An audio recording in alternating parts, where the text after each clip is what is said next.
Adição e subtração de frações. Não importa o ano que você esteja, normalmente o pessoal tem alguma dificuldade nesses cálculos. Depois da nossa aula, não vai acontecer mais. Se liga aí.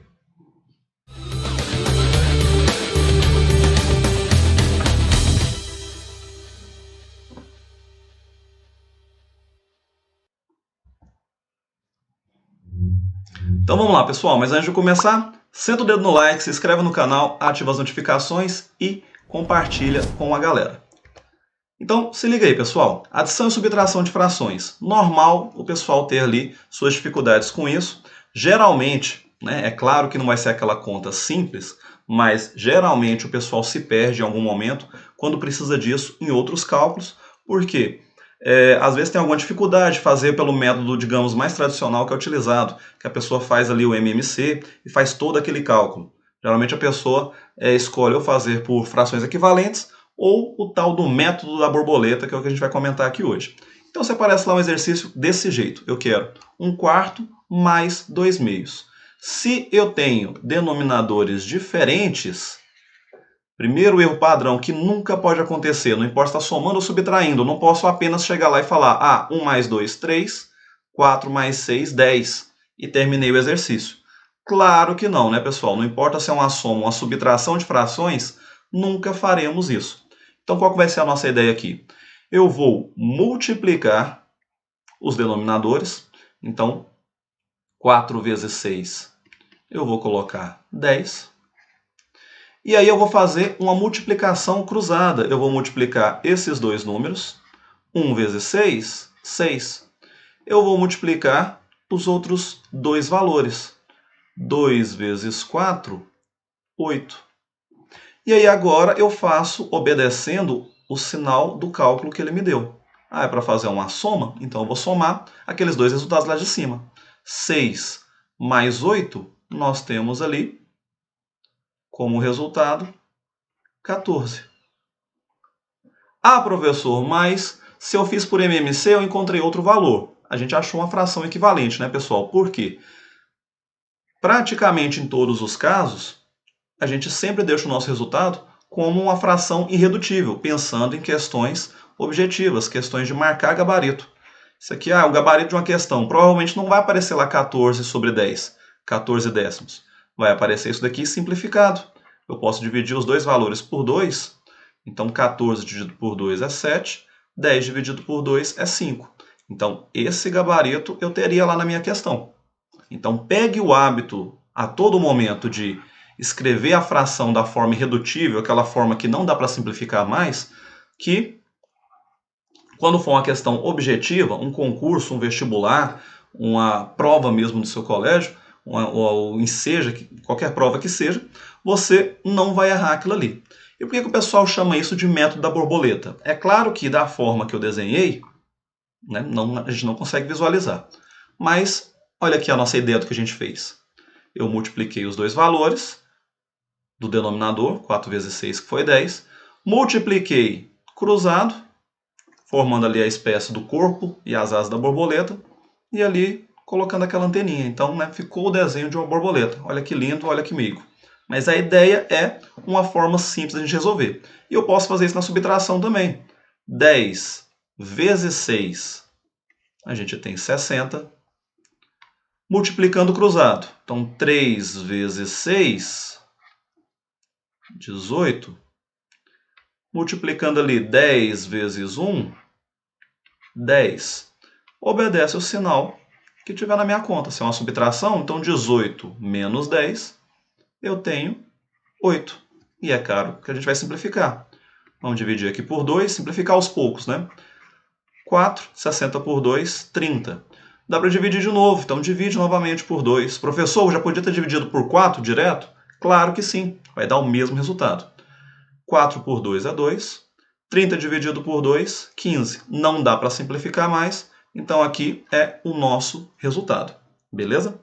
Professor, quando tem só duas frações e números pequenos, é fácil. E quando eu tenho mais valores, como é que eu faço o método da borboleta? A gente resolve de duas em duas frações. Então, primeiramente, eu vou esquecer essa outra fração e vamos me preocupar só com as duas primeiras, fazendo ali 2 vezes 3 eu tenho 6, multiplicando cruzado. 1 vezes 3, 3. 5 vezes 2, 10. Respeitando o sinal que está entre eles, é uma adição. Então, 3 mais 10, nós temos 13. Agora, eu vou copiar a outra fração que eu ainda não utilizei, menos 2 sétimos. E agora a gente aplica o método da borboleta novamente. 6 vezes 7, nós temos ali 35. Vamos multiplicar cruzado. 13 vezes 7. Ah, professor, não sei de cabeça. Vai lá no cantinho e faz. 13 vezes 7. 7 vezes 3, 21. 7 vezes 1, 7. 8, 9. Então, 91. Multiplica cruzado os outros dois. 6 vezes 2 é 12. Respeita o sinalzinho que está entre eles. Está 91 menos 12. Também não sei de cabeça. Vai lá no rascunho e faz. 91 menos 12. 1 menos 2 não dá para subtrair. O famoso pega emprestado. Ali fica sendo 8. Aqui 11. 11 menos 2 nós temos 9. E 8 menos 1, 7. Então, 79 sobre 35.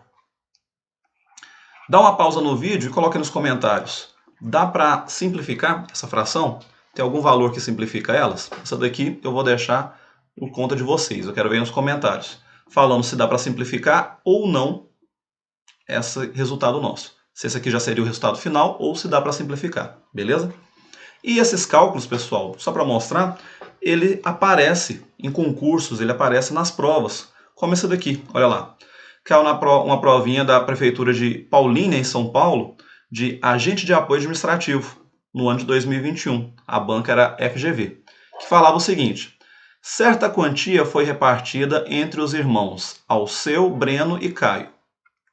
Então, dividiu entre os 3 irmãos. Eu vou colocar uma inicial para cada. O Alceu, o Breno e o Caio. Alceu recebeu a terça parte do total. Ou seja, 1/3 do total. O total, já que dividiu pelos 3, é meu denominador da fração, e ele recebeu uma parte daquilo ali. Breno recebeu 2/5 do total. Então, 2/5. Ele dividiu em 5 partes e ele recebeu 2 dessas 5 partes. Aí ele perguntou: a fração do total que coube a Caio é... Então, o que coube a Caio? O que ficou faltando, né? Porque ficou dividido entre os 3. Então, se eu somar, fazer a soma do que Alceu recebeu e Breno, o que ficou faltando do total é a parte que coube a Caio. Então, vamos fazer essa soma. Vamos fazer aqui para a gente treinar nosso método da borboleta. 2 vezes 5, nós temos 15. Vamos multiplicar cruzado. 1 vezes 5 é 5. 2 vezes 3 é 6. Respeita o sinal que está entre eles. 5 mais 6, 11.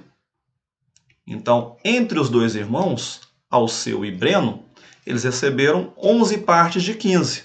Então, o que coube a Caio? A diferença. Se o total era 15 partes, os irmãos já receberam 11, sobrou para ele 4 partes, de um total de 15. Então, 4 quinzeavos, nosso gabarito, letra E. Então, só para a gente ver aí que sim, tem aplicação isso nas provas. Ah, professor, você pegou uma questão isolada, então vamos fazer mais uma sobre isso. Olha lá, mesma ideia. Falava o seguinte: essa aqui foi da Prefeitura de São Luís, concurso para professor de matemática. Em 2018, a banca era CESP. Falava o seguinte: as figuras 1 e 2 a seguir ilustram recipientes cilíndricos retos, idênticos, que contêm suco. Então, essa parte cinza aí é o suco. Em cada recipiente foram feitas marcações igualmente espaçadas, mas diferentes nos recipientes 1 e 2. Há mais suco no recipiente 1 do que no recipiente 2. Beleza. Nessa situação, a fração do volume que o recipiente 1 tem a mais do que no 2 é igual a... Então, vamos representar as frações de cada um. Em quantas partes foram divididas? Vamos olhar aqui. Eu tenho 1, 2, 3, 4, 5, 6, 7, 8 partes. E quantas dessas partes estão preenchidas ali? Nós temos preenchidas 7, não é? 1, 2, 3, 4, 5, 6, 7 partes. Então, 7 oitavos. Olhando para o outro, quantas partes? A gente tem 1, 2, 3, 4, 5 partes. É o total que foi dividido. E quantas eu tenho de líquido? Eu tenho 3. Beleza. E aí, nossa ideia está certa ou não? Coloque aí nos comentários antes de a gente continuar. Se eu quero quanto que um tenha mais do que o outro, vamos fazer a diferença entre eles. Então, vou fazer 7 oitavos menos 3 quintos. Vamos lá. 8 vezes 5 é 40. Vamos multiplicar cruzado. 7 vezes 5, 35. 8 vezes 3, 24. Vamos respeitar o sinal entre eles. 35 menos 24. 35 menos 24. Vai lá, faz a continha, se não saiu de cabeça. 5 menos 4, 1. 3 menos 2, 1. Então, 11 sobre 40. E aí? Tem como simplificar? Não. Nosso gabarito está correto? Tem algum desse daí para a gente marcar? Também não, né? Por quê, pessoal? Olha a marcação que tem nos líquidos. A divisão das partes está ok. Agora volta lá no primeiro e olha com calma comigo. Vou até dar um zoom aqui. Quantas partes eu tenho com líquido? Eu tenho 6 partes com líquido. Aquela ali, essa primeira, ela não está com líquido. E nem a de cima. Então, do total de 8 partes, eu tenho só 6 com líquido. 1, 2, 3, 4, 5, 6. Aquela ali não tem um líquido. Mesma coisa para aqui do lado. Eu tenho só 2 com líquido. Conseguiu visualizar que essa camada, essa e essa estão sem líquido? Então tem que ter esse cuidado na interpretação. Vamos arrumar nossa questão ali agora? Então ficou 6 oitavos e o outro 2 quintos. Vamos refazer nossas multiplicações ali. O denominador não mudou, tá ok? Então 6 vezes 5 a gente tem 30. E 8 vezes 2 nós temos 16. Agora sim, a gente vai chegar no nosso gabarito. Não sai de cabeça, vai lá no rascunho e faz 30 menos 16. 10 menos 6 fica 4. 2 menos 1, 1. Então, 14 sobre 40. Dá para simplificar. Se eu deixo 14 sobre 40, eu não tenho nenhum gabarito. Olha lá, nenhum dos nossos gabaritos, o denominador é 40. Mas simplificando, 14 por 2 é 7. 40 por 2, já dei a resposta, né? Fica sendo 20. Então, nosso gabarito ali desse também, letra E, de eu consigo, eu dou conta. Beleza? Não é que seja errado fazer por MMC, pessoal. O tal do método da borboleta é só mais uma opção para você poder fazer isso daí, talvez com mais facilidade, ok? Vejo vocês no próximo vídeo. Até lá!